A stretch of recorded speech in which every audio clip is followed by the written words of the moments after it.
Happy 25th anniversary, Beatrice. You are still the most beautiful woman I've ever met, both on and off the air. Iyon ang bulong ni Joel sa akin kaninang umaga bago niya ako iniwan sa kusina para magtimpla ng kape.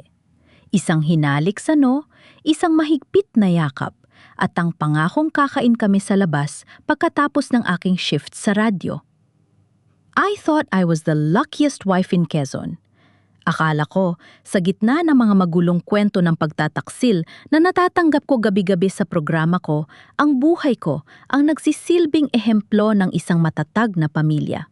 Ngunit sabi nga nila, ang pinakamasakit na sugat ay nanggagaling sa taong pinagkakatiwalaan mo ng iyong buong buhay. Nasa loob ako ng booth, ang malamig na hangin mula sa aircon ay tila hindi sapat para palamigin ang init ng studio. Ang on-air sign ay nagniningning na parang pulang mata na nakatingin sa akin. Hawak ko ang aking script, handang magbigay ng payo sa susunod na thinya. Sa kabilag ako ng glass partition, nakita ko si Joel. He's my technical director, my partner for 30 years. He gave me a thumbs up, smiling that same smile that made me fall in love with him nung college pa kami. Pumasok ang isang tawag, isang boses ng babaeng basag tila kanina pa umiiyak. Hello, Tita Beatrice? I need help. 7 years na po kaming magkarelasyon ng boyfriend ko. He's married, alam ko po, at kasalanan ko. Pero he promised me kapag nakapag-ipon na siya, iiwan niya ang asawa niya dahil hindi na raw siya masaya. Pero tita, nalaman ko po, may pangatlo na siya. He's cheating on me too. Huminga ko ng malalim, hinanda ang aking radio voice, calm, professional, and empathetic. Lorna, iha, breathe. Tandaan mo ang relasyong nagsimula sa panloloko, madalas ay natatapos din sa panloloko. Ano ba ang huling nangyari? Pumunta ako sa bahay niya kanina habang wala ang asawa niya. Nakita ko ang isang resibo ng alahas. Hindi para sa akin, at lalong hindi para sa asawa niya. At tita, yung foyken niya, yung palagi siyang humuhuni ng dahil sa'yo habang nag-aayos ng mga gamit sa kabilang kwarto. Doon ko nalaman na nagsisinungaling siya sa akin. Nanigas ang buong katawan ko. Dahil sa iyo. Yon ang paboritong kanta ni Joel. Yon ang kanta namin. Pero pinigilan ko ang sarili ko. Maraming lalaki ang mahilig sa kantang yon, hindi lang siya. Tell me more, Lorna. Bakit ka naging sigurado?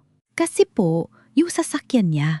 Isang lumang owner-type jeep na kulay asul na may sticker ng Radio Quezon sa likod. Sabi niya sa akin overtime siya sa Daifatan gabi-gabi, pero nakita ko siya sa tapat ng isang guwafuzaw ko sa subdivision malapit dito. Tita, ang sakit. 7 taon ako naniwala sa mga pangako niya. Sa sandaling iyon, ang mundo ko ay tila tumigil sa pag-ikot. Ang dulo ng aking mga daliri ay nagsimulang manginig. Ang aking lalamunan ay tila tinakpan ng tuyong semento. Ang asul na jeep, ang sticker ng Radio Quezon, ang 7 taon.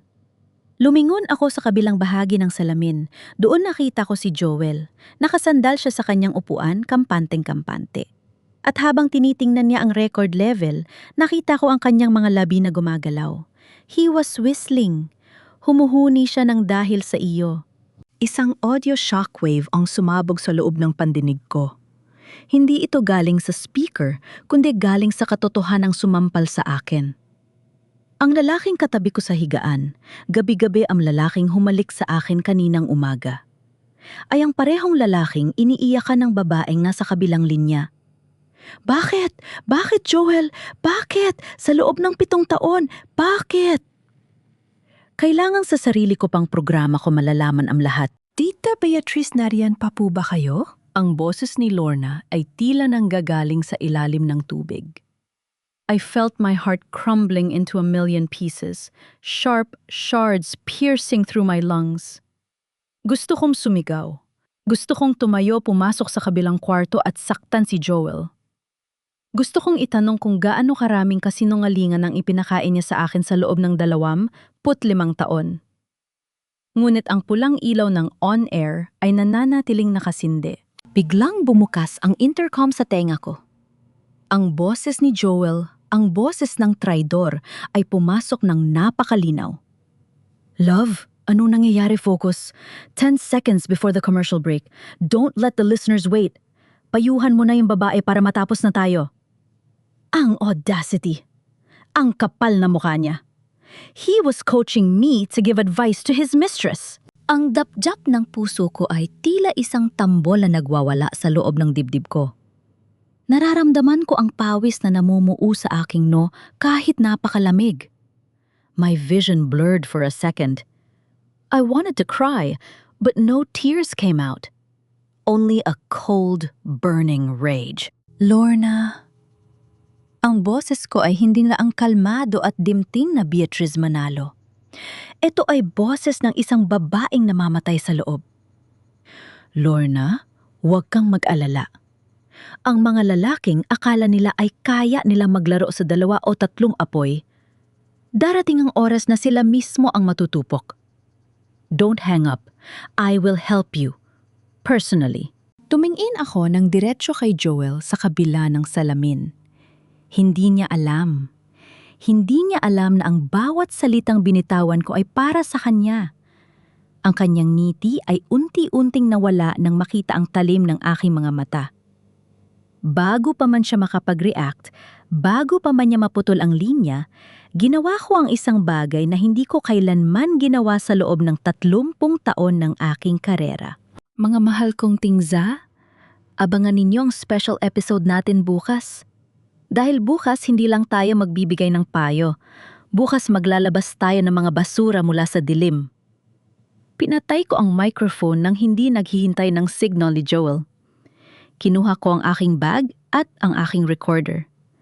Ang aking kamay ay mahigpit na nakakapit sa strap, tila ito na lamang ang tanging bagay na nagpapanatili sa akin sa lupa. Lumabas ako ng booth na hindi siya tinitingnan. Beatrice? Saan ka pupunta? May 2 segments pa tayo. Tawag ni Joel, ang boses niya ay puno ng pagtataka at konting kaba. Hindi ako sumagot. Tinawagan ko ang aking abogado habang naglalakad palabas ng Daifatan. Ang bawat hakbang ko ay tila pagdurog sa imahe ng masayang pamilya na binuo namin. Ate Santos, I need to file a case. Not just for legal separation. I want to audit the station's accounts too. Na yun na. Ang bahay na dati ay itinuturing kong santuwaryo ngayon ay tila isang kabaong na dahan-dahang sumasakal sa akin. Pag-uwi ko, hindi ako dumiretso sa kwarto. Naupo ako sa hapagkainan sa dilim, hinihintay ang pagdating ng lalaking pumatay sa 30 taon ng aking katapatan sa loob lamang ng isang gabi. Narinig ko ang pagbukas ng pinto. Ang familiar na tunog ng kanyang mga susi at ang pinaka-nakakasulasok sa lahat ang kanyang huni. Humuhuni na naman siya ng dahil sa iyo. Ngayon, ang bawat nota ay tila lason na dumadaloy sa aking pandinig. Love, bakit madilim at bakit bigla kang nawala sa station kanina? Pinag-alala mo ako, ha? Sabi ni Joel habang binubuksan ng ilaw. Ang liwanag ay tumama sa kanyang muka, ang mukhang akala ko ay salamin ng kabutihan. May dala siyang supot ng pagkain mula sa paborito naming kainan sa palengke. Inilapag niya ito sa mesa na tila wala siyang ginagawang kasalanan. Masama lang ang pakiramdam ko, Joel. Tipid kong sagot. Ang aking lalamunan ay tila may nakabara na bubog. Pinanood ko ang bawat galaw niya. Ang kanyang mga kamay na naglalabas ng ulam. Ang mga kamay na marahil ay humahaplos din sa balat ni Lorna kanina. O baka kay Regina, kumain ka muna. Binili kita ng paborito mong pansit at litson manok. Sabi ko naman sa'yo, huwag mo masyadong bibdibin ang mga problema ng tin mo. Look at you, mukha kang pinagsakluban ng langit at lupa. Aniya sabay lapit sa akin para humalik sa aking pisingi. Umiwas ako. Bahagya lang sapat na para maramdaman niya ang lamig. Nakita ko ang panandaliang pagkunot ng kanyang no, pero agad din itong napalitan ng isang mapanlinlang na ngiti. Magbihis ka na muna, love. Ako na ang maghahanda rito. Trust me on this. Kailangan mo lang ng pahinga. Sabi niya. Ang paborito niyang linya, trust me on this. Isang malaking kabalintunaan. Pumasok ako sa kwarto at naupo sa gilid ng kama. Ang hangin sa loob ay amoy ng kanyang pabango. Ang pabango ako mismo ang gumili. Hinila ko ang kanyang jacket na nakasabit sa likod ng pinto. Hindi ko alam kung ano ang hinahanap ko. Hanggang sa naramdaman ko ang isang piraso ng papel sa loob ng bulsa nito. Isang resibo mula sa isang sikat na tindahan ng alahas sa mall. Isang gold necklace na may pendant na puso. 50,000 piso. Ang petsa nung nakaraang linggo lang nung sinabi niyang may technical emergency siya sa Daifatan at kailangan mag-overtime hanggang madaling araw. Naramdaman ko ang mabilis na pagtibok ng aking puso. Ngunit hindi ito ang pinakamasakit. Sa ilalim ng resibo, may isa pang papel. Isang withdrawal slip mula sa aming joint account, ang account kung saan namin inilalagay ang lahat ng padala ng anak naming si Trisha para sa pambayad ng hinuhulugan naming lupa sa probinsya. Halos lahat ng laman, wala na. Limas. Beatrice Love Handa na ang pagkain, tawag niya mula sa labas. Ang boses niya ay napakaamo, napaka-normal na tila hindi niya ninakawan ang sarili niyang anak ng kinabukasan. Lumabas ako ng kwarto, hawak ang mga papel sa loob ng aking palad, itinago sa likod ng aking balikat. Naupo ako sa harap niya. Ang pansit ay umuusok pa, pero para sa akin, amoy nabubulok na basura ang lahat ng nasa ibabaw ng mesa. Joel, kumusta ang trabaho sa Daifatan? Tanong ko habang tinititigan siya ng diretsyo sa mata. Ayos naman. Medyo abala lang kami ni Regina sa pag-aayos ng mga bagong kagamitan. Alam mo naman, malaki ang plano niya para sa Radio Quezon.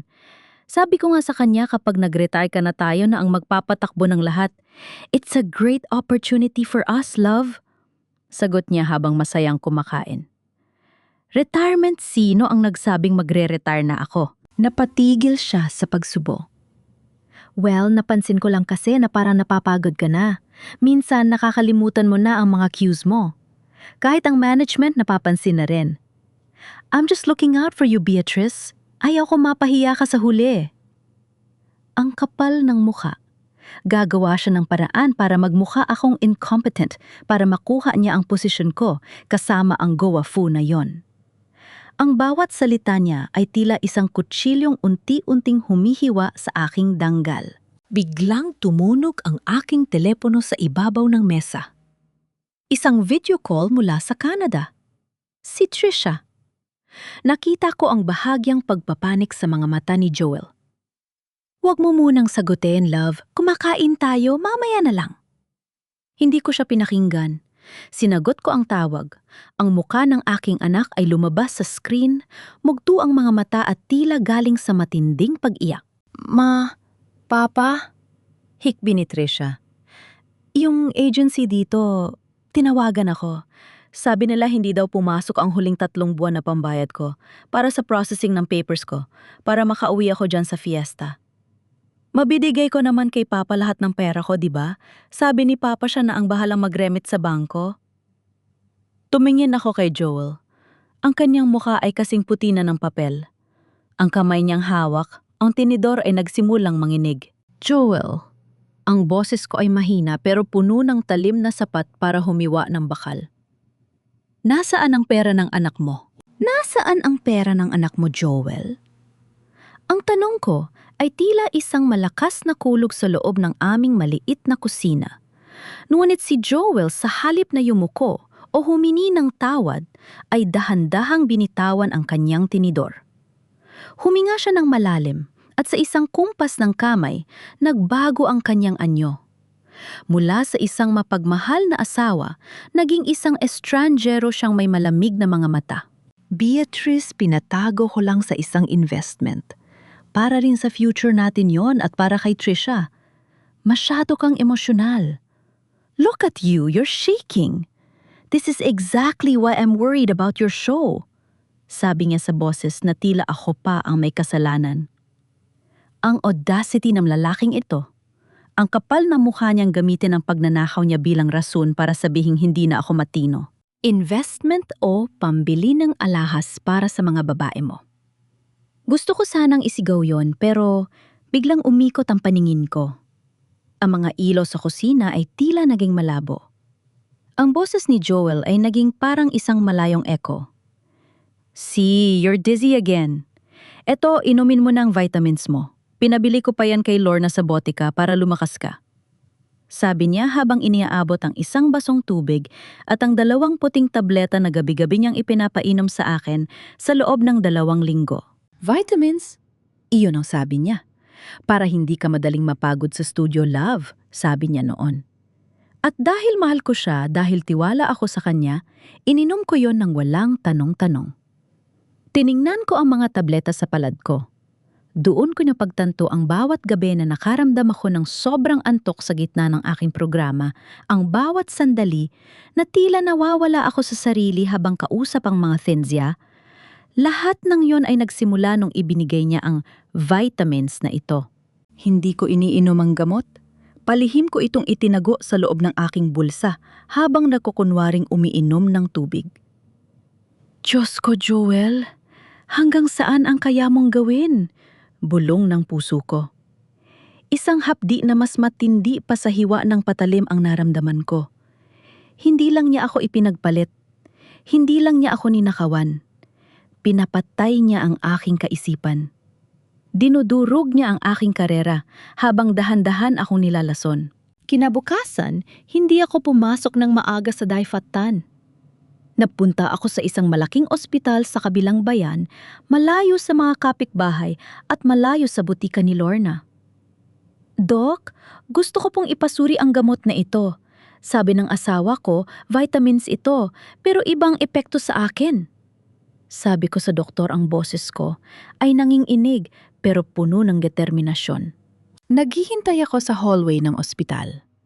Ang bawat minutong lumilipas ay tila 1 taon. Nakikita ko ang mga nurse na nagmamadali ang mga pasyenteng nagdarasal. At ako, narito ako nagdarasal na sana ay nagkakamali lang ako.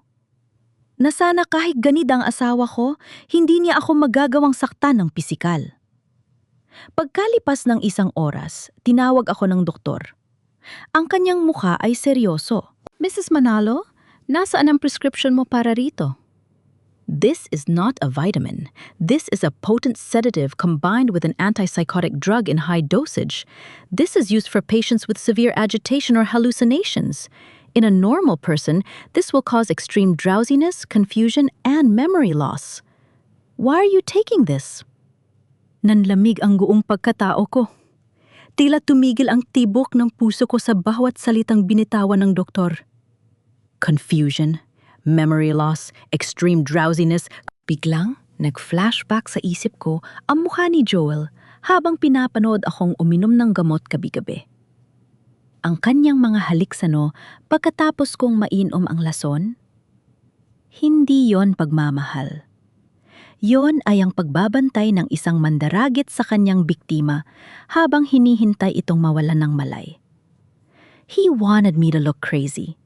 He wanted the board of directors to see me as a woman losing her mind so he could take over Radio Quezon with Regina. Salamat, Doc. Maraming salamat, ungot ko. Lumabas ako ng ospital na tila isang zombie. Ang galit na kanina ay apoy ngayon ay naging yelo, malamig, matigas at handang pumatay. Pagdating ko sa Daifatan, nakita ko si Joel sa loob ng booth. May kausap siya sa telpo at tila masayang masaya. Hindi niya ako napansin. Pumasok ako sa kabilang kwarto at dahan-dahang binuksan ang intercom monitor para marinig ang usapan nila. Yes, Regina. Don't worry, ilang gabi na lang bibigay na rin yan. Nakita mo naman kanina sa meeting, di ba? Pause na ang boses na lilito na sa script. People are starting to pity her. But soon they will demand for her replacement. And I'll be there to step in. Trust me on this. Tumawa siya. Isang tawa na tila galing sa impyerno. Naramdaman ko ang panginginig ng aking kamay, pero hindi dahil sa takot. Kinuha ko ang aking cellphone at in-on ang voice record. Itinapat ko ito sa monitor. At si Lorna paano kung magsalita siya? Tanong ng boses ni Regina sa kabilang linya. Lorna is a fool.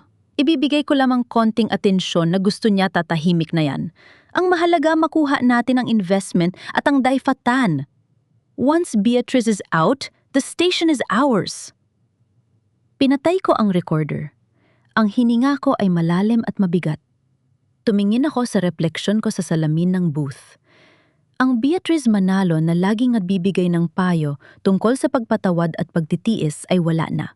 Ang natitira na lang ay ang Beatrice Manalo na lalaban para sa kanyang danggal, para sa kanyang anak, at para sa bawat finga na niloko ng mga lalaking katulad ni Joel. Biglang lumingon si Joel at nakita ako. Mabilis niyang ibinaba ang telepono at nagkunwaring nag-aayos ng fader. Love, kanina ka pa ba dyan? Bakit hindi ka nagsasabi? Are you okay? Mukhang maputla ka na naman. Teka, kukunin ko ang tubig mo at yung vitamins. Tumingin ako ng diretsyo sa kanyang mga mata. Isang tingin na tila naggagaling sa kailaliman ng aking pagkatao. Huwag na, Joel, sabi ko sa boses na kasing lamig ng kamatayan. I don't need your vitamins. I've never been clearer in my life. Anong ibig mong sabihin? Tanong niya, ang kaba ay nagsisimulang sumilip sa kanyang mga mata. Bago pa siya makasagot, pumasok ang manager ng Daifatan. Beatrice, may kailangan tayong pag-usapan sa office, kasama si Regina. It's about your performance lately. Lumingon sa akin si Joel at binigyan ako ng isang mapanuring ngiti. Sige na, love. Talk to them. I'll be here, watching over you. Ang simbahan ng San Francisco sa Quezon ay puno ng amoy ng kandila at insenso. Dito ako dumiretso matapos ang pakikipag-usap sa manager ng Daifatan. Habang ang lahat ay nakaluhod at nagdarasal para sa kapatawaran, ako naman ay narito para humingi ng lakas na huwag maging isang mamamatay tao. Sa isang sulok malapit sa estatwa ng mahal na birhen, nakita ko ang isang babaeng nakatalukbong ng itim na belo. Humihikbi siya. Ang kanyang mga balikat ay nanginginig sa bawat paghinga. Kahit hindi niya iangat ang kanyang muka, alam ko kung sino siya. Si Lorna. Ang babaeng naging anino ng asawa ko sa loob ng 7 taon. Naupo ako sa tabi niya. Hindi niya ako nilingon. Akala niya, marahil ay isa lang akong estrangero na nakikiramay sa kanyang pighati. Ang sakit, di ba? Panimula ko. Ang boses ko ay mahina, parang isang bulong sa loob ng kumpisalan. Yung ibigay mo ang lahat, ang oras mo, ang katawan mo, pati ang perang pinaghirapan mo. Tapos, malalaman mong ginagawa ka lang palang sangkalan. Napatigil siya sa pag-iyak. Dahan-dahan niyang inangat ang kanyang mukha. Namamaga ang kanyang mga mata at ang kanyang labi ay nanginginig. Sino po kayo? Paano niyo nalaman? Hindi muna ako sumagot bilang Beatrice Manalo. Tumingin ako ng diretsyo sa altar. Narinig kita sa radyo kagabi, Lorna. Ako si Tita Beatrice, ang babaeng hiningan mo ng payo habang ang lalaking tinutukoy mo ay nasa kabilang silid lang at pinagtatawanan tayong dalawa. Nanlaki ang kanyang mga mata. Napasinghap siya at napapaatras sa upuan. Kayo ang asawa ni Joel, Diyos ko. Patawarin niyo po ako. Tatayo na sana siya para tumakas, pero hinawakan ko ang kanyang braso. Mahigpit. Hindi para saktan siya, kundi para pigilan siyang muling maging biktima. Huwag kang umalis, Lorna. Huwag kang tumakbo na parang ikaw lang ang may kasalanan. Inahas mo ang asawa ko, oo. Pero ang ahas na yon may bago ng biktima. At sa pagkakataong ito, hindi lang puso ang kukunin niya. Kukunin niya ang lahat sa atin. Napaupo siyang muli lupaypay. Sabi niya sa akin, kayo ang may kasalanan. Sabi niya gabi-gabi kayong nag-aaway. Sabi niya baliw na kayo at hindi na niyo siya kinikilala bilang asawa. Kaya kinuha ko ang mga gamot sa butika ko, yung mga pampakalma na hiningi niya para daw sa inyo. Napapikit ako ng mariin. Ang sarili kong kaagaw sa asawa ang nagbigay ng lason na unti-unting pumapatay sa akin. Ang trutrew ng tadhana ay tila isang malakas na sampal. Lorna, tingnan mo ito, sabi ko sabay labas ng aking cellphone. Ipinakita ko sa kanya ang mga litrato ni Joel at Regina na nakuha ko mula sa mga files na nakita ni Ate Chato. Ipinakita ko rin ang withdrawal slip mula sa account namin.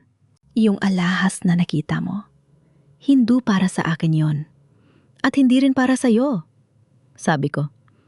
Ginamit ni Joel ang 7 taon mo para magkaroon ng matataguan at ginamit niya ang pera ng anak ko para makalapit kay Regina. Ginagawa niya tayong hagdan para maabot ang ambisyon niya sa Daifatan. Kinuha ni Lorna ang cellphone ko, ang kanyang mga kamay ay nanginginig. Ang hayop na yon! Ang sabi niya sa akin, kailangan niya ng pera dahil may sakit ang nanay niya sa probinsya. Ibinigay ko ang ipon ko mula sa botika. Halos kalahating milyon ang nakuha niya sa akin sa loob ng 2 taon. Isang mapait na tawa ang kumawala sa aking mga labi. Si Joel ay hindi lang pala isang taksil. Isa siyang propesyonal na linta. Isang predator na marunong pumili ng kanyang bibiktimahin, isang tapat na asawa, isang desperadang kabit, at isang mayamang gwardyada. Anong gagawin natin, Tita Beatrice? Tanong ni Lorna. Ngayon wala nang bakas ng pagiging kaagaw sa kanyang boses. Ang natitira na lang ay ang galit ng isang babaeng nalamangan. Gusto mo ba siyang balikan? Tanong ko. Gusto ko siyang mabulok sa kulungan. Gusto ko siyang mapahiya sa harap ng maraming tao.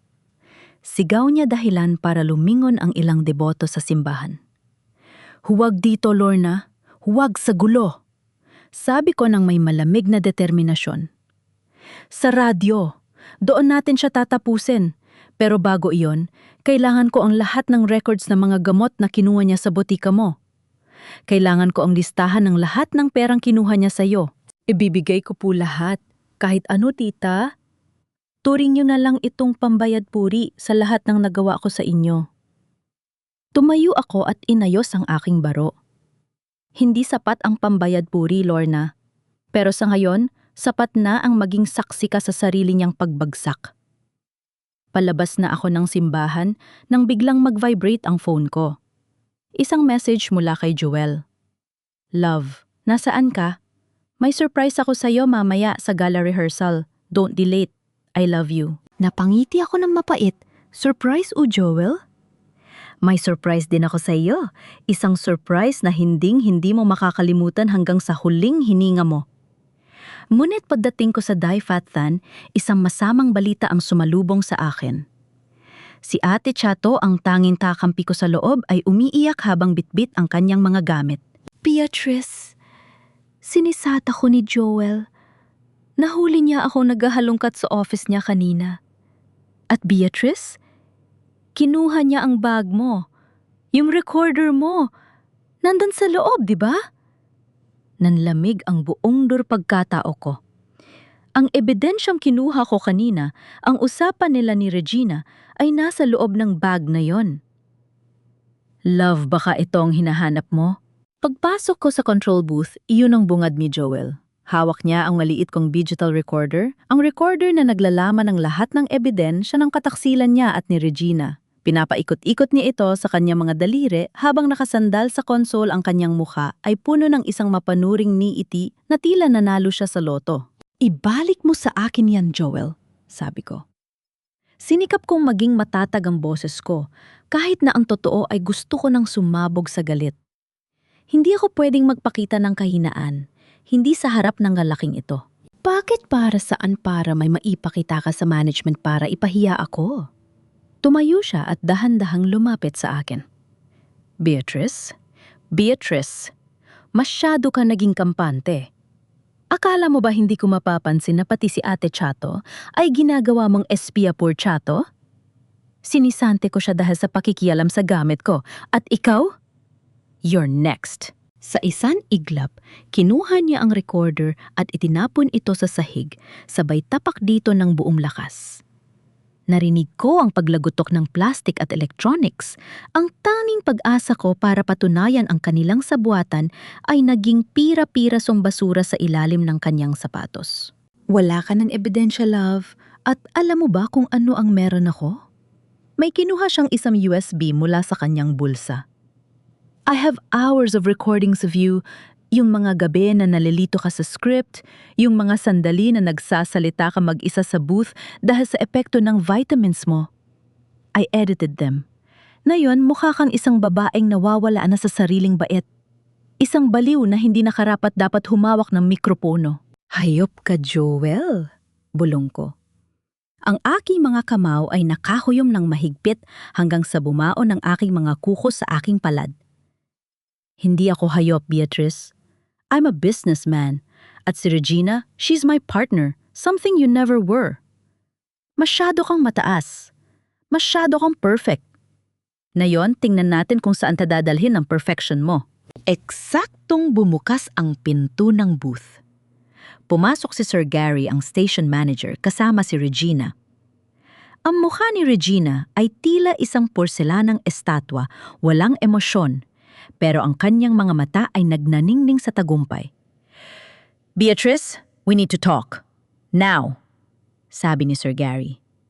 Ang boses niya ay puno ng pagkadismaya. Sa loob ng conference room, ipinatugtog nila ang isang audio clip. Yon ang boses ko. Pero mali ang tono. Pinagtabi-tabi ang mga maling salita ko, ginawang parang sinisigawan ko ang isang finga na humihingi ng tulon. Sa dulo may narinig na hagulhol ko na tila ako ay nagwawala. This was recorded 2 nights ago. Beatrice, sabi ni Regina, ang boses niya ay puno ng peking pag-aalala. The advertisers are complaining. Sabi nila hindi na raw ito ang Tita Beatrice na kilala nila. You sound unstable.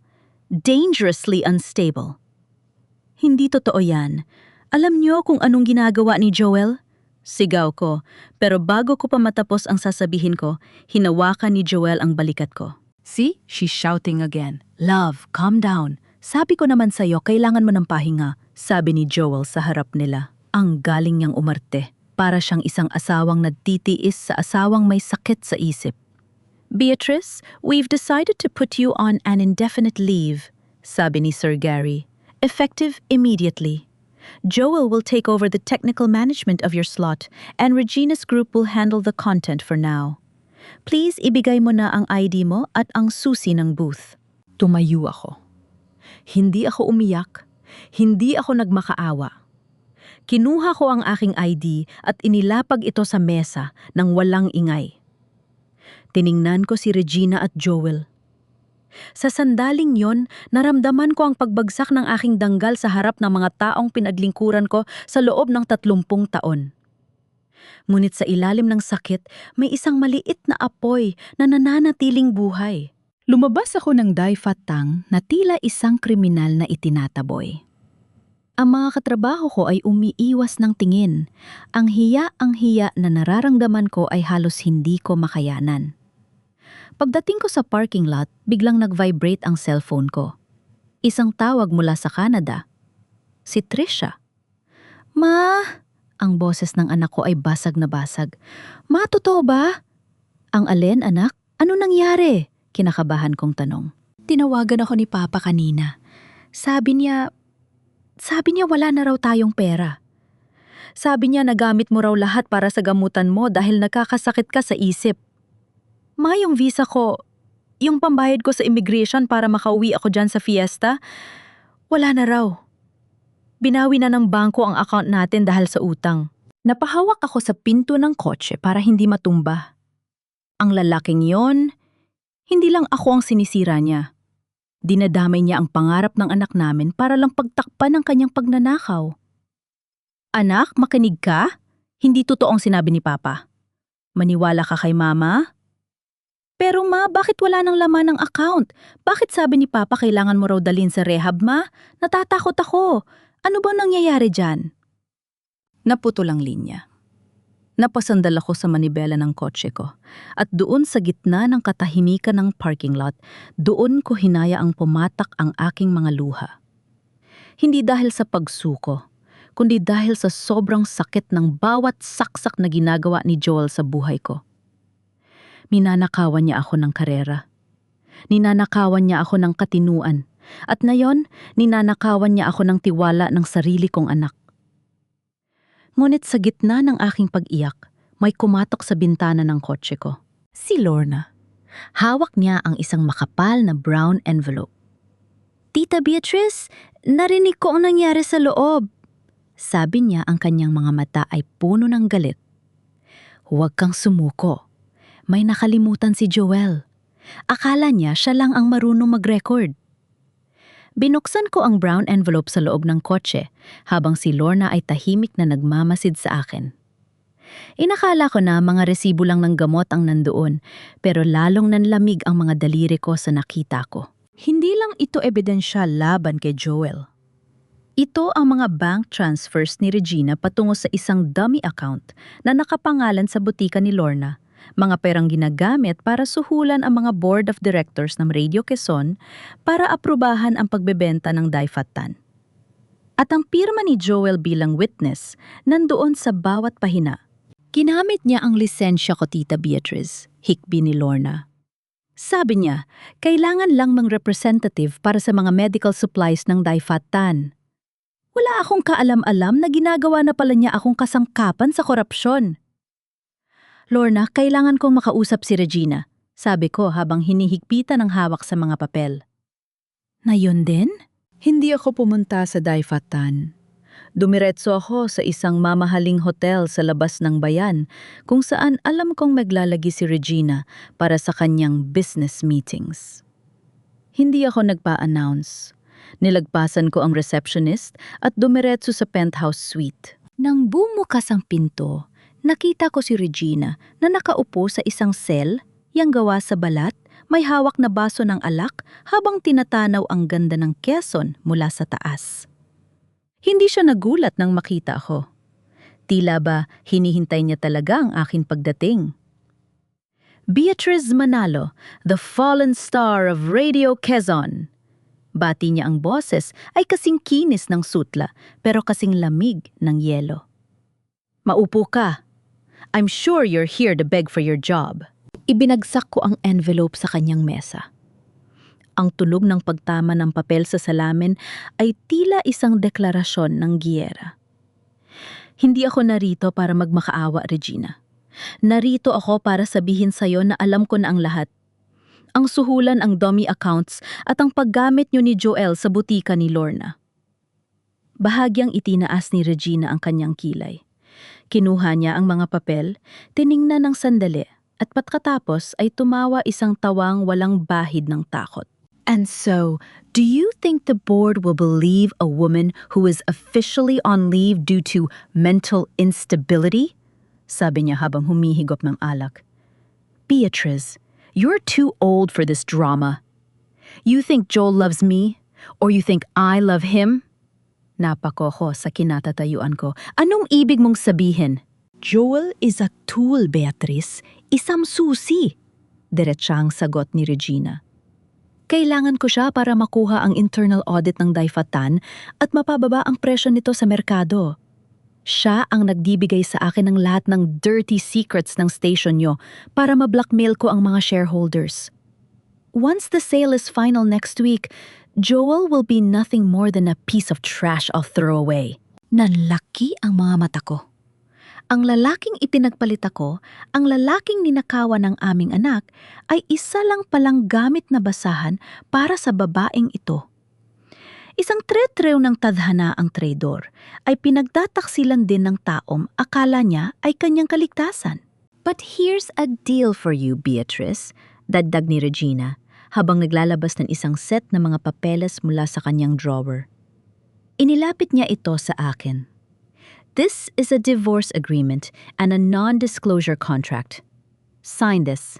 Leave Joel.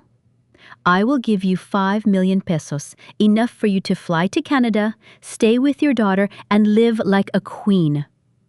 In exchange, you will keep your mouth shut about these papers, and I promise you, the moment I own the station, the first person I will fire and humiliate in front of everyone is your pathetic husband. Tinitigan ko ang mga dokumento. 5 milyong piso. Yon ang halagang sapat para mabawi ang lahat ng nawala kay Trisha. Sapat para magsimula ng bagong buhay na malayo sa sakit at hiya. At ang bonus, Makikita ko ang pagbagsak ni Joel sa kamay ng mismong babaeng pinaglingkuran niya. Ngunit habang tinititigan ko ang ballpen sa ibabaw ng mesa, narinig ko ang boses ng aking mga thinga sa isip ko. Ang mga babaeng tinuruan kong manindigan para sa katotohanan. Ang mga inang, sinabihan kong huwag hayaang mabili ang kanilang danggal. Sayang naman ang 5 milyon, Regina, sabi ko habang dahan-dahang tumatayo. Pero hindi mo kayang bayaran ang 30 taon ng kredibilidad ko bilang Beatrice Manalo. What? You're refusing 5 million pesos to stay with a man who is poisoning you? Regina's voice finally had a hint of irritation. Hindi ako mananatili sa kanya, sagot ko ng may buong paninindigan. Pero hindi ko rin tatanggapin ang pera mo. Dahil kung gagawin ko yon, hindi ako magiging mas mabuti sa inyo ni Joel. Pare-pareho lang tayong mga magnanakaw ng katotohanan. Tinalikuran ko si Regina. Habang naglalakad ako palabas ng suite, nakita ko si Joel sa hallway. May dala siyang malaking bouquet na mga bulaklak na alam kong binili gamit ang pera mula sa aming retirement fund. Beatrice, anong ginagawa mo rito? Gulat na tanong ni Joel. Ang kaba ay agad na gumuhit sa kanyang muka. Hindi ko siya sinagot. Tiningnan ko lang siya mula ulo hanggang paa, isang tingin ng pagkaawa at matinding pandidiri. Nilagpasan ko siya na tila isa siyang hangin na walang halaga. Beatrice, bumalik ka rito. Huwag mong sabihing nagsumbong ka kay Regina. Sigaw niya habang hinahabol ako, pero mabilis na sumara ang pinto ng elevator. Sa loob ng elevator, habang dahan-dahang bumababa, kinuha ko ang cellphone ko at tinawagan ang kaisa-isang tao na alam kong makakatulong sa akin para makuha ang pinaka-importanting piraso ng puzzle. Ate Santos, kailangan nating silipin ang technical logs ng Dai Fat Tan. Alam ko na kung paano ginawa ni Joel ang fake recordings ko at kailangan nating gawin ito bago ang anniversary gala bukas. Ang gabi ay tila bumibigat habang papalapit ang anibersaryo ng Dai Fat Tan. Para sa marami ito ay panahon ng pagdiriwang, ngunit para sa akin, ito ay huling pagkakataon para bawiin ang buhay na dahan-dahang ninahaw sa akin. Nagkita kami ni Ate Chato sa likod ng isang sari-sari store malapit sa Radio Quezon. Nakasuot ako ng malaking hoodie at salamin para hindi makilala ng mga dating katrabaho. Si Ate Chato, bitbit ang kanyang kupas na eco bag ay tila balisang-balisa habang tinitignan ang paligid.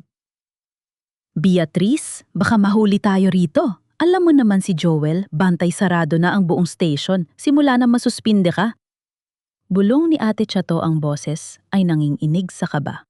Ate Chato, kailangan ko mga logbooks at ang lumang hard drive sa technical room. Doon ko lang mapapatunayan na dinadaya ni Joel ang mga commercial spots natin. Sabi ko habang hinahawakan ang kanyang malamig na kamay. Utang na loob, ate. Ikaw na lang ang mapagkakatiwalaan ko. Huminga ng malalim si Ate Chato. Sige, dahil mahal kita at dahil alam kong mabuti kang tao, kanina bago ako tuluyang lumaya sa station, may nakita akong tinapon si Joel sa basurahan sa likod ng transmitter room. Sabi niya sira na raw ang backup drive, pero nakita ko siyang may binura muna bago niya yon ibinasura.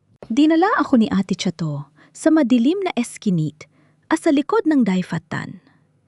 Doon sa gitna ng mga naglalakihang sako ng basura at mga sirang kagamitan, nagsimula kaming maghalongkat.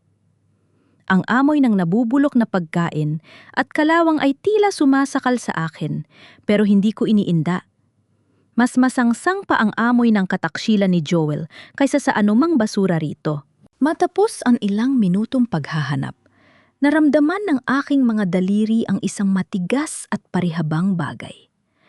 Isang external hard drive marumi puno ng alikabok at tila, itinapon ng may matinding pagmamadali. Heto na, Ate Chato, heto na! Unggot ko tila nakakita ng ginto sa gitna ng putikan. Agad kaming dumiretso sa isang maliit na internet cafe na malayo sa Dai Fat Tan. Gamit ang isang lumang computer, isinalpak ko ang drive. Sa bawat sandali na umiikot ang loading icon sa screen, tila tumitigil din ang tibok ng puso ko. Nang bumukas ang mga files, bumulaga sa akin ang katotohanan. Hindi lang audio manipulation ang ginagawa ni Joel. Ang drive ay naglalaman ng dalawang magkaibang ledger ng Daifatan. Ang isa ay ang opisyal na ipinapakita sa management. At ang isa naman ay ang totoong listahan ng mga bayad mula sa mga advertisers sa palengke at mga maliliit na negosyante sa barangay. Ang mga perang dapat ay napupunta sa Daifatan para sa maintenance at sweldo ng mga staff ay dumiretso sa isang account na nakapangalan kay Joel. At ang mas masakit, may mga folder dun na may pamagat na Regina's Projects. Nakita ko ang mga technical blueprint ng Daifatan na binago ni Joel para sira ang mga kagamitan upang mapilitan ng mga shareholders na ibenta ang station sa mas murang halaga kay Regina. Diyos ko, Joel. Minakawan mo na ang pamilya natin. Pati ang Daifatan na nagpakain sa atin ng 30 taon, tinalikuran mo rin. Bulong ko habang nanunuyo ang aking lalamunan.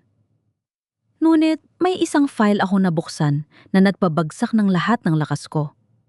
Isang folder na may pangalang Beatrice Final Out. Sa loob nito ay mga voice clips ko na hinaluan ng mga frequency na nagdudulot ng vertigo kapag narinig sa matagal na panahon sa pamamagitan ng headphones. Kaya pala palagi akong nahihilo at nalilito habang nasa booth. Hindi lang gamot ang ginagamit niya. Ginagamit niya ang mismong teknolohiya ng Daifatan para sirain ang aking pandinig at kaisipan. Naramdaman ko ang matinding panginginig ng aking buong katawan. Ang lalaking katabi ko sa pagtulog ay dahan-dahang binubura ang aking pagkatao sa parang hindi ko man lang namalayan. Beatrice, tingnan mo ito. Turo ni Ate Chato sa ibaba ng screen. Isang live calendar entry para sa anniversary gala bukas. May nakatakdang autoplay command sa main server. Ang file name, Beatrice MS, Mental Breakdown, Live, Confession. Naramdaman ko ang pag-akyat ng pait sa aking dibdib. Bukas sa harap ng lahat ng mga dignitaryo advertisers at tihinga ng Quezon plano ni Joel na magpatugtog ng isang peking confession ko na aamin akong ako ang nagnakaw ng pera ng Daifatan dahil sa aking sakit sa isip. Gagamitin niya ang pinakamasayang gabi ng Daifatan para tuluyang ilibing ang aking pangalan sa putikan. Biglang bumukas ang pinto ng internet cafe. Isang anino ang tumayo sa likod namin. Ang tunog ng mga yabag ay pamilyar, at ang huni na sumunod ay tila isang sumpa na bumabalot sa malamig na hangin. Humuhuni siya ng dahil sa iyo. Dahan-dahan akong lumingon at nakita ko si Joel na nakatayo sa pintuan may hawak na cellphone at may nakakatakot na ngiti sa kanyang mga labi. Sabi ko na nga ba, hindi ka basta-basta susuko, love. Sabi niya sa boses na tila naglalambing pero may talim ng isang patalim. Pero nakalimutan mo yata, ako ang may hawak ng lahat ng kontrol sa Daifatan. At ang drive na hawak mo, isa lang yang tain para malaman ko kung nasaan ka. Lahat ng tao, si Beatrice Manalo lang ang nakikita. Pero ako ang gumawa sa boses mo, Beatrice. Ako ang nagtimpla ng boses mo para maging ginto sa pandinig ng lahat. Pero sa huli, tagapindot lang ako ng button sa likod ng salamin. Ang boses ni Joel ay nanginginig, hindi sa takot, kundi sa galit na 30 taon niyang kinimkim. Ito ang unang pagkakataon na nakita ko ang sugat sa likod ng kanyang pagiging traidor. Ang hiya na maging asawa lang ng isang sikat na Beatrice Manalo. Ang ingit na naging lason na pumatay sa aming pagsasama. Kaya mo ba ito ginagawa, Joel? Dahil sa ingit? Tanong ko habang dahan-dahang itinatago ang aking USB sa loob ng palad ang kopya na nagawa ko bago siya pumasok. Ginagawa ko ito dahil gusto ko namang ako ang may hawak ng manibela. Sigaw niya. Hinablot niya ang hard drive mula sa mesa ng internet cafe at marahas na hinila si Ate Chato palayo. Umuwi ka na, Beatrice. Magdasal ka na lang na hindi ka tuluyang mabulok sa kahihiyan bukas. Iniwan kaming tulala ni Ate Chato sa loob ng internet cafe. Nanginig ang aking buong pagkatao. Pakiramdam ko ay dumi sa ilalim ng kanyang sapatos ang tingin niya sa akin. Ngunit hindi ako pwedeng bumigay. Hindi ngayon. Dumiretso ako sa simbahan ng San Francisco. Ang dilim sa loob ay tila yumayakap sa aking pighati. Lumuhod ako sa harap ng altar. Ang aking mga tuhod ay tila gawa sa papel na madaling mabuwal. Patawarin mo ako, Panginoon. Bulong ko sa gitna ng katahimikan. Bakit ang bigat? Bakit ang taong pinili kong mahalin ang siyang humuhukay ng sarili kong libingan? Saan ako nagkamali? Naging masama ba akong asawa dahil mas pinili kong pagsilbihan ang katotohanan kaysa sa kanyang mga kasinungalingan? Ang mga luha na kanina ko pa pinipigilan ay dahan-dahang umagos mainit at masakit. Hindi ito iyak ng pagsuko. Ito ang iyak ng isang pusong dumaan sa apoy. Diyos ko, bigyan mo ako ng lakas. Huwag mo akong hayaang maging katulad nila. Huwag mong hayaang lamunin ako ng pot. Isang hitbi ang bumasag sa aking pagbarasal, hindi sa akin. Sa gilid ng isang madilim na sulok ng simbahan, nakita ko ang isang figura ng babae. Si Lorna. Nakasandal siya sa pader, may hawak na bote ng mga gamot, ang parehang mga gamot na ibinibigay sa akin ni Joel. Lorna, anong gagawin mo? Sigaw ko habang patakbong lumapit sa kanya. Wala na, Tita Beatrice. Wala na, hagulol niya. Ang kanyang mukha ay kasing puti ng abo. Tinawagan ako ni Joel kanina. Sabi niya kung magsalita pa ako, ipapakulong niya ako dahil sa dummy accounts. Sabi niya hindi niya ako kailanman minahal. Ginamit niya lang ako para sa butika ko. Bitawan mo yan, Lorna. Huwag mong sayangin ang buhay mo para sa isang lalaking walang danggal. Pilit kong inaagaw ang bote, pero mahigpit ang kapit niya. Anong ititira ko sa sarili ko? Ang kahihiyan ng galit ng mga tao. Tita, ikaw ang asawa. Ikaw ang bida. Ako ang basura sa kwentong ito. Hinawakan ko ang kanyang muka na magkabilang kamay. Tinitigan ko siya ng diretso sa mata, ang mga matang puno ng parehong sakit na nararamdaman ko. Makinig ka sa akin. Walang bida o basura rito. Dalawa tayong biktima ng isang halimaw. At kung susuko ka ngayon, hahayaan mong manalo siya. Gusto mo bang makita siyang tumatawa habang tayo ay nakalibing na? Napatigil si Lorna. Ang kanyang kamay ay dahan-dahang lumuwag. Ang bote ng gamot ay bumagsak sa sahig, nagkalat ang mga puting tableta sa malamig na semento ng simbahan. Tulungan mo ako, Lorna, bulong ko. Hindi para sa akin, kundi para sa katarungan. May kopya ako ng lahat ng files, pero kailangan ko ang boses mo para maniwala ang lahat. Tumingin si Lorna sa krus pagkatapos ay sa akin. May isang bagong ningning sa kanyang mga mata, isang ningning na galing sa kaibuturan ng desperasyon na naging determinasyon. Anong kailangan kong gawin? Tanong niya. Bukas sa anniversary gala, sasamahan mo ako. Papasok tayo sa loob ng Dayfathan sa paraang hindi nila inaasahan. Ngunit habang nagpaplano kami, isang nakakabinging sirena ng ambulans, siya ang narinig sa labas ng simbahan. Ang aking cellphone ay nag-vibrate. Isang message mula sa isang hindi kilalang numero. Beatrice, ang anak mo? Si Trisha. May nangyari sa kanya sa Canada. Tumawag ang ospital pero si Joel ang sumagot. Binura niya ang record ng tawag para hindi mo malaman. Pumunta ka na sa Dayfathan kung gusto mong marinig ang huling bilin ng anak mo. Nanlamig ang aking buong pagkatao, ang aking anak, ang kaisa-isang dahilan ng aking paghina. Ang gabi ng anniversary gala ng Radio Quezon ay puno ng ningning. Ang lapi ng hotel ay tila isang dagat ng mga taong nakasuot ng barong at gown, nagtatawanan habang humahawak ng baso ng alak.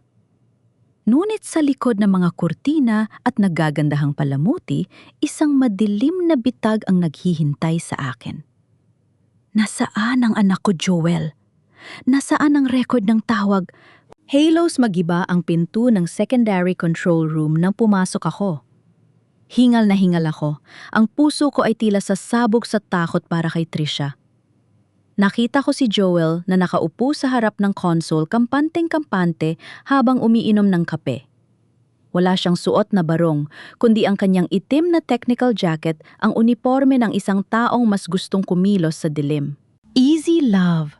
Masyado kang mabilis tumakbo. Sabi niya nang hindi man lang tumitingin sa akin. Heto, pakinggan mo. Huling tawag ng anak mo bago siya nawala sa system. Inilagay niya ang headphone sa mesa. Nanginginig ang aking kamay habang isinusuot ito. Ang tanging naririnig ko ay ang tunog ng static, hanggang sa lumabas ang boses ni Trisha. Ma? Papa? Tulungan niyo ako. Hindi ko na alam ang gagawin ko rito. Please, tumawag kayo. Pagkatapos ay isang malakas na tunog ng pagpreno ng sasakyan at ang katahimikan ng linya. Trisha, anak! Napasigaw ako, kahit alam kong recording lang yon. Ang simento sa ilalim ng aking mga paa ay tila nawala. Napakapit ako sa gilid ng mesa para hindi matumba. Joel? Kailan ito? Bakit noon mo lang sinabi? Kasi, Beatrice, masyado kang abala sa pagiging bida. Masyado kang abala sa pakikipag-alyansa kay Lorna at paghahanap ng dumi ko. Tumayo siya at dahan-dahang lumapit sa akin. Ang kanyang mga mata ay walang bakas ng pag-aalala para sa sarili naming anak. Pero huwag kang mag-alala. Trisha is safe for now. Depende sa gagawin mo sa susunod na 10 minuto. Anong ibig mong sabihin? Nanlamig ang aking buong pagkatao. The gala is starting. Ang live broadcast ay magsisimula sa loob ng 15 minuto. Ang kailangan mo lang gawin ay umupo sa main booth, basahin ang script na ginawa ko, at aminin sa buong Quezon na ikaw ang nagnakaw ng pondo ng Daifatan para sa mental treatment mo. Kapag nagawa mo yon, ibibigay ko sa iyo ang address ng ospital kung nasaan si Trisha sa Canada. Regina has people there. Isang tawag ko lang, aayusin nila ang lahat. Napasandal ako sa dingding. Isang bay-chongbay. Ginamit niya ang buhay ni Trisha para pasukuin ako. Ang lalaking ito, wala na ba talagang natitirang puso sa kanya? Gagamitin niya ang sarili niyang dugo at laman para lang makuha ang ambisyon niya. And if I don't? Tanong ko.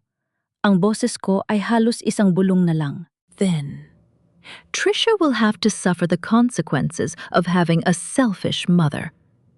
At ikaw kakasuhan kita ng malversation of funds ngayon din. Regina has the papers ready. Wala kang kakampi, Beatrice. Si Lorna isang tawag ko lang sa polis. Kulong din siya dahil sa dummy accounts. Biglang bumukas ang pinto. Pumasok si Regina, nakasuot ng isang napakagandang pulang gown. Tiningnan niya ako ng may pagkauyam. "Tick-tock, Beatrice. The board is waiting." Ang boses mo ang pinakamahalagang asset ng station na ito. Gamitin mo ito ng tama o habang buhay ka mawawala ng boses. Tumingin ako sa control panel. Nakita ko ang main switch na nakakonekta sa main server. Doon nakatago ang file na sisira sa akin. Pero sa ilalim ng mesa, nakita ko ang isang maliit na blinking light. Isang signal mula sa aking cellphone na nakatago sa loob ng aking bag na iniwan ko kay Lorna sa labas. Si Lorna? Ang tanging pag-asa ko? Sige, sabi ko, ang boses ko ay matigas at pulo ng peking pagsuko. Gagawin ko, pero gusto ko ako ang mag-on ng mic. Ako ang mag-aayos ng fader. Alam mo naman, perfectionist ako, Joel. Nagkatinginan sina Joel at Regina. Ngumiti si Joel, isang niting puno ng tagumpay. Iyon ang gusto ko sa iyo, love. Kahit sa huling sandali, professional ka pa rin. Sige, go to the main booth. I'll be watching you from here. Isang maling salita, isang maling galaw. Goodbye, Trisha. Habang naglalakad ako patungo sa main booth, dumaan ako sa tapat ng salamin. Nakita ko ang aking refleksyon. Namumutla pagod at tila talo na. Pero sa loob ng aking palad, mahigpit kong hawak ang isang maliit na susi na ibinigay sa akin ni Ate Chato, ang susi sa substation room kung saan nakatago ang backup transmitter. Diyos ko, bahala na! Bulong ko. Para kay Trisha, para sa katotohanan. Pagpasok ko sa booth, isinuot ko ang headphones. Nakita ko si Joel sa kabilang panel, binigyan niya ako ng thumbs up. Ang pulang ilaw ng on-air ay nagsimulang kumurap. 3, 2, 1... Pumasok ang boses ni Joel sa intercom ko. Salita na, Beatrice! Save your daughter! Huminga ako ng malalim. Tumingin ako ng diretso sa camera ng livestream. Ngunit sa halip na basahin ang script na ibinigay ni Joel, kinuha ko ang aking sariling recorder mula sa ilalim ng aking baro. Ang kulang ilaw ng on-air ay hindi na lamang isang hudyat ng pagsisimula ng programa. Para sa akin, ito ay tila baga ng apoy na handang tupukin ang natitira kong dangal o ang mga kasinungalingang bumabalot sa daifata na ito. 5 seconds, Beatrice. Say it, now! Ang boses ni Joel sa intercom ay puno ng malupit na pag-asa. Nakita ko siyang nakatayo sa likod ng glass panel. Ang kanyang kamay ay nakapatong sa fader, andang i-broadcast sa buong Quezon ang aking paghiling ng kapatawaran sa salang hindi ko ginawa. Huminga ako ng malalim. Tumingin ako ng diretso sa lente ng kamera para sa livestream. Nakita ko ang sarili ko sa monitor, isang babaeng pagod na mumutla, ngunit may mga matang hindi na kayang sindakin ng takot. Mga mahal kong tagapakinig, ito po ang inyong Tita Beatrice, panimula ko. Ang boses ko ay hindi nanginginig. Ito ay buo, malinaw at may otoridad na tila galing sa kailaliman ng aking kaluluwa. Nakita ko ang pagingiti ni Joel. Inakala niya na susunod ako sa script. Ngunit bago pa niya mapindot ang autoplay ng aking peking confession, mabilis kong ibinaba ang master switch ng kanyang console mula sa ilalim ng aking mesa. Isang trick na itinuro sa akin ni Ate Chato bago siya umalis. Inilipat ko ang control sa sub-studio room kung saan naghihintay si Lorna. Ngayong gabi sa ating ika-30 bersaryo, hindi ko babasahin ang script na inihanda para sa akin. Dahil ang katotohanan ay hindi sinusulat sa papel, ito ay nararamdaman sa bawat tibok ng puso at naririnig sa bawat hibla ng boses. Patuloy ko. Agad na nagbago ang mukha ni Joel. Mabilis niyang pinindot ang mga button sa kanyang harap, sinusubukang bawiin ang kontrol, pero huli na. Ang audio na lumabas sa mga speaker sa buong hotel lobby at sa lahat ng radyong nakatutok ay hindi ang aking confession. Ito ay ang usapan nila ni Regina sa Hotel Penthouse. Joel, dahan-dahan nating lalasunin ang isip niya. Once she's out, the station is ours. Don't worry, Regina.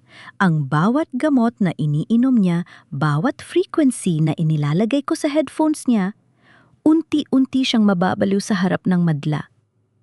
Ang buong gala hall ay natahimik. Ang mga kubyertos na kanina ay kumakalansing ay tila tumigil sa hangin. Nakita ko si Regina sa kabilang silid. Ang kanyang baso ng alak ay nabitawan at nabasag sa sahig. Ang kanyang muka na dati ay puno ng yabang ay napalitan ng matinding takot. Ang naririnig ninyo ay hindi isang radio drama. Sabi ko, ang boses ko ay umaalingaw sa bawat sulok. Iyan ang boses ng pagtataksil. Iyan ang boses ng mga taong handang pumatay ng pagkatao para lamang sa pera at kapangyarihan. Ipatay mo yan, putulin mo ang broadcast, sigaw ni Joel. Nakita ko siyang sumusuntok sa glass partition, ang kanyang mukha ay pulang-pula sa galit. Sinubukan niyang sipain ang pinto ng booth ko, pero nakalock ito mula sa loob. Hindi ako natinag. Ipinagpatuloy ko ang pagsasalita habang inilalabas ni Lorna sa kabilang linya ang mga bank transfers at ang ebidensya ng suhulan. Joel, akala mo ba ay nakuha mo ang anak ko? Akala mo ba ay maniniwala ako na pababayaan mo si Trisha? Tumingin ako ng matalim sa kanya sa kabila ng salamin. Kaninang hapon pa ako nakipag-ugnayan sa embahada. Ang recording na ipinarinig mo sa akin ay isang luma at edit na tawag nang naaksidente si Trisha 3 taon na ang nakalilipas. Buhay ang anak ko. Ligtas siya. At siya ang nagbigay sa akin ng lakas na tapusin ang kasamaang ito. Bumukas ang malaking pinto ng gala hall. Pumasok ang mga miyembro ng board of directors kasama ang mga pulis at si Ate Santos. Ang katahimikan sa hall ay nabasag na mga bulungan at hiyawan ng mga tao. Beatriz Manalo, sigaw ni Regina habang sumusugod sa booth pero hinarang siya ng mga security guard. Sinisira mo ang lahat. Sisiguraduhin ko mabubulok ka sa hirap. Hindi ako ang nanira, Regina. Sagot ko habang dahan-dahang tumatayo. Kayo ang naglatag ng sarili ninyong bitag. Ang Radio Quezon ay hindi pag-aari ng kung sino mang may pera. Ito ay pag-aari ng bawat Finga na nagtitiwala sa katotohanan. Lumingon ako kay Joel. Nakaluhod na siya sa sahig ng control room, ang kanyang mga kamay ay nasa kanyang ulo, habang ang mga pulis ay pinalilibutan siya. Ang lalaking dati ay humuhuni ng dahil sa iyo, habang nilalason ako ngayon ay hindi man lang makatingin sa akin. Sa loob ng 30 taon, nagbigay ako ng payo kung paano magpatawad, sabi ko sa huling pagkakataon sa mikropuno. Pero ngayong gabi, ang payo ko ay para sa sarili ko. Ang pagpatawad ay hindi nangangahulugan ng pananatili sa dilim. Minsan, ang pinakamalaking pagmamahal sa sarili ay ang pagpili na lumakad palayo at hayaan ang hustisya na gumawa ng nararapat. Pinatay ko ang on-air sign. Sa unang pagkakataon sa loob ng maraming taon, naramdaman ko ang tunay na katahimikan. Isang katahimikan na hindi nakakatakot, kundi puno ng kapayapaan. Ang bawat hakbang ko palabas ng Daifatan ay tila pagtanggal ng isang mabigat na tanikala na 30 taon kong kinaladkad. Ang malamig na hangin ng madaling araw ay humahaplos sa aking mukha, tuyo na ang aking mga luha, at sa unang pagkakataon hindi ako natatakot sa dilim. Sa loob ng presinto, ang ingay ng mga makinilya at ang amoy ng lumang papel ay nagsilbing background ng huling kabanata ng aming pagsasama ni Joel. Nakaupo siya sa loob ng selda. Wala na ang kanyang mapanuring ngiti, wala na ang kanyang yabang. Ang kanyang barom ay gusot-gusot na tila ba sumasalamin sa kanyang nadurog na pagkatao. Beatrice, love, pakinggan mo ako. Tawag niya habang kumakapit sa mga rehas. Ang boses niya ay nanging inig puno ng desperation na dati ay ginagamit niya para paikutin ako. Ginawa ko lang naman yon dahil gusto ko maging pantay tayo. Ayaw kong habang buhay na lang akong asawa ni Beatriz Manalo. Gusto kong may mapatunayan din ako. Tumigil ako sa harap ng selda. Tiningnan ko siya ng walang dalit, kundi may halong matinding awa. Ito ang lalaking minahal ko ng higit sa aking sarili. Ito ang lalaking naging mundo ko. Joel, hindi ang pagiging asawa ni Beatriz ang nagpaliit sa iyo. Mahinahon kong sabi. Ang sarili mong inggit at kasakiman ang pumatay sa kung anuman ang meron tayo. Pinili mong lasunin ang isip ko kaysa tulungan akong gumaling. Pinili mong pagnakawan ang anak mo kaysa magsumikap. Hindi ka naging maliit dahil sa akin. Naging maliit ka dahil sa mga desisyon mo. Patawarin mo ako, Beatriz. Alalahanin mo si Trisha. Anong sasabihin niya kapag nalaman niyang ang sarili niyang ina ang nagpakulong sa ama niya? Ang audacity niya na gamitin pa rin ang anak namin bilang panangga ay tila isang huling saksak sa aking puso. Trisha deserves the truth, Joel. At ang katotohanan ay mas magliligtas sa kanya kaysa sa isang wad na pamilya na binuo sa kasinungalingan. Sabi ko habang inilalapag ang mga dokumento ng legal separation at ang reklamo para sa malversation of funds at frustrated murder dahil sa paglalason sa akin. Huwag kang mag-alala, hindi ako maghihiganti. Hahayaan ko lang ang batas na ibigay sa iyo ang nararapat. Tinalikuran ko siya sa gitna ng kanyang mga pagmamakaawa. Sa kabilang silid, nakita ko si Regina na pinalilibutan ng kanyang mga abogado. Ngunit kahit ang pinakamagaling na abogado ay hindi siya kayang iligtas sa galit ng mga shareholders na niloko niya. Ang kanyang mga accounts ay na-freeze na at ang turang vu para bilhin ang Radyo Quezon ay opisyal ng kinansela. You think you won, Beatrice? Sigaw ni Regina habang nadadaanan ko siya. You lost your job, your husband, and your reputation. You're nothing but a washed-up radio host now. Napatigil ako at tipid ng ngumiti. Mali ka, Regina. I lost a traitor, not a husband. I lost a corrupt job to find my real voice at ang reputation ko, iyan ang hindi nyo kailanman mabibili ng pera nyo. Ang kredibilidad ay hindi nakukuha sa titulo, kundi sa katapatan sa bawat tinga. Lumabas ako ng presinto at nakita ko si Lorna na naghihintay sa akin sa tabi ng aking kotse. Hawak niya ang isang baso ng kape at tila mas payapa na ang kanyang anyo. Tita Beatrice, maraming salamat, sabi niya. Dahil sa inyo, hindi ko natuloy ang pinakamaling desisyon sa buhay ko. Babalik na ako sa probinsya. Isasara ko na ang butika at magsisimula ng bago. Patawarin niyo po ako sa lahat. Niyakap ko si Lorna. Dalawang babaeng pinag-ugnay ng parehong sugat na yon ay malaya na sa parehong linta.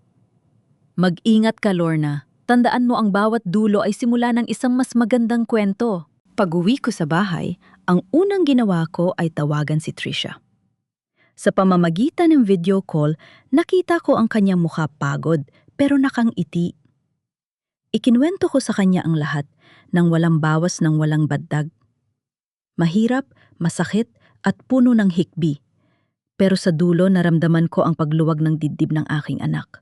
Ma-proud po ako sa inyo, sabi ni Trisha habang pinapahid ang kanyang mga luha. Huwag niyo pong isipin ang pera. Magtatrabaho po ako ng maigi rito. Ang mahalaga, ligtas ka. Ang mahalaga na hanap mo, ang sarili mo.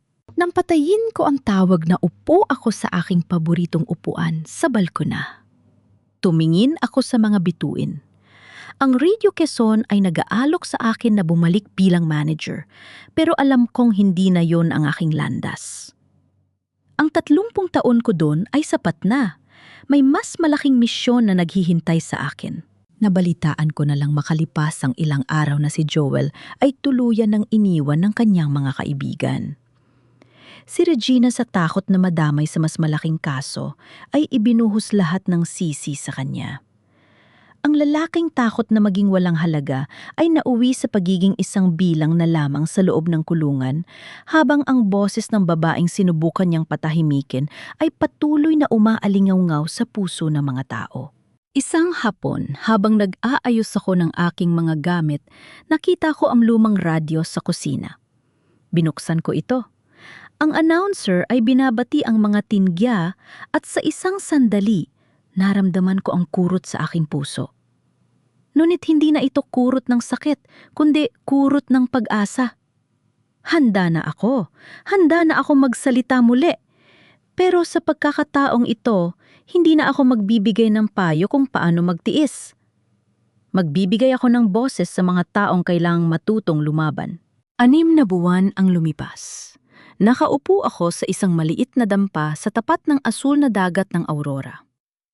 Malayo sa ingay ng Quezon, malayo sa usok ng mga sasakyan, at malayo sa mga alaala ng isang lalaking minsang naging mundo ko, ngunit naging mitsa rin ng aking kamatayan. Ang hangin dito ay amoy, asin at kalayaan. Wala na ang hilo, wala na ang bigat sa dibdib, at wala na ang pakot na baka sa bawat pag-inom ko ng tubig ay may lason na kasama. Sa harap ko ay ang aking laptop at isang dekalidad na condenser microphone, isang regalo mula kay Trisha. Sa susunod na linggo, uwi na siya para sa fiesta. Nabawi namin ang bahagi ng pera mula sa mga accounts ni Joel sa tulong ni Ate Santos at sapat na yon para makapagsimula siya ng sariling maliit na negosyo dito sa Pilipinas. Hindi na niya kailangang lumayo. Magsasama na kaming muli. May mga sulat na dumarating mula sa bilibid. Galing kay Joel. Punong-puno ng mga salita ng pagsisisi, mga pangako ng pagbabago at mga hiling para sa pangalawang pagkakataon. Pero sa bawat pagbasa ko ng kanyang pangalan sa sobre, wala na akong nararamdamang galit. Wala na ring pagmamahal. Ang tanging nararamdaman ko ay ang katahimikan ng isang taong tapos na sa isang napakahabang gabi. Hindi ko binubuksan ang mga sulat niya. Hinahayaan ko lang ang mga ito na mapuno ng alikabok dahil ang boses ni Joel ay wala ng puwang sa aking bagong buhay. Si Regina naman ay balita ko'y nahaharap sa sunod-sunod na kaso ng tax evasion at estafa. Ang Daifatta na dati ay gusto niyang sakupin ay nananatiling matatag, ngunit sa ilaliman ng bagong pamunuan na mas pinahahalagahan ng integridad. Inanyayahan nila akong bumalik, pero tumanggi ako. Mas gusto ko rito kung saan ako ang may hawak ng sarili kong oras, sarili kong script at sarili kong katotohanan. Inayos ko ang aking headphones. Huminga ako ng malalim minanaamnam ang kapayapaan ng paligid. Pinindot ko ang record button. Ang pulang ilaw ay sumindi, ngunit sa pagkakataong ito hindi ito bitag. Ito ay tanglaw. Magandang gabi sa inyong lahat, mga mahal kong tingza. Ako po ang inyong Tita Beatrice at ito ang unang kabanata ng Bagong Pahiya. Sa loob ng maraming taon, tinuruan ko kayong magtiis at magpatawad sa ngalan ng pamilya. Ngunit ngayong gabi, ituturo ko sa inyo ang isang aral na huli ko na ring natutunan. Ang pinakamagandang pag-ibig na maibibigay mo ay ang pag-ibig sa iyong sarili. Hindi kailanman magiging huli ang lahat para bumangon para lumaban at para mahanap ang boses na pilit na ibinaon ng iba. Habang nagsasalita ako, nakita ko ang aking refleksyon sa screen. Hindi na ito ang Beatrice na namumutla at nalilito. Ito ay ang Beatrice na dumaan sa bagyo, ngunit nanatiling nakatayo. Sa bawat salitang binibitawan ko, nararamdaman ko ang paghilom ng aking mga sugat. Sa pagtatapos ng aking unang episode, hindi ako humuni ng anumang kanta. Nanatili lang akong tahimik sa loob ng ilang segundo. Hinahayaan ang tunog ng mga alon na magsalita para sa akin. Pagkatapos marahan kong pinatay ang microphone. Tumayo ako at lumakad patungo sa dalampasigan. Ang buhangin ay mainit sa aking mga paa. Tumingin ako sa malawak na karagatan. Ang boses ko ay hindi na lamang para sa radyo. Ang boses ko ay para na sa sarili ko.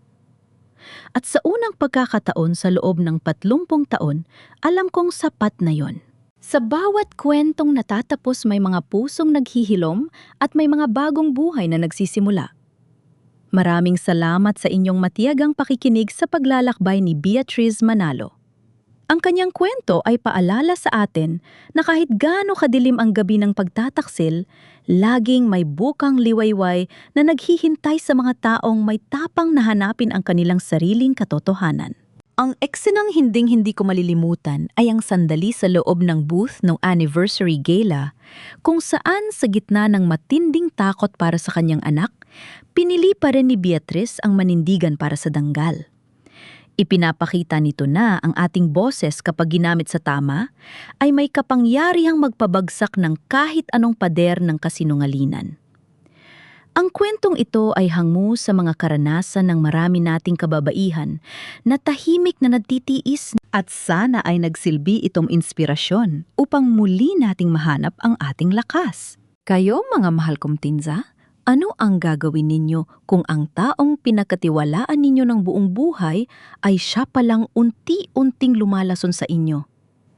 Pipiliin nyo bang manatili para sa pamilya o lalakad kayo palayo? Tulad ni Beatrice. Nasaan man kayo ngayon? Naglalaba, nagluluto o nagpapahinga pagkatapos ng mahabang araw ng trabaho? Nais kong malaman ang inyong salobin, ibahagi ninyo ang inyong mga kwento sa comment section. Dahil dito, lagi tayo may oras para makinig sa isa't isa.